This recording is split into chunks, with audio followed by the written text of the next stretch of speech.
Hi guys, in this tutorial I'll teach you how you can create a project in Mana.com.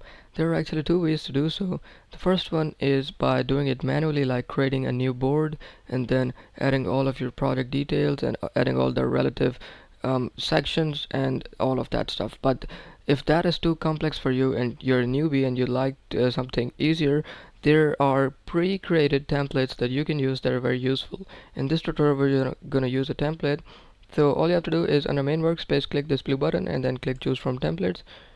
Here you have to search for project and you'll get multiple templates.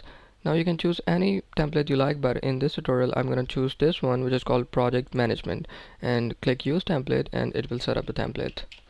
Alright guys, once the template is set up, you can use this template to create, manage and track your projects. Like you can add the projects that you have to do, you can add the projects that you have done, and there is a board dedicated for project overview to provide a better experience to you.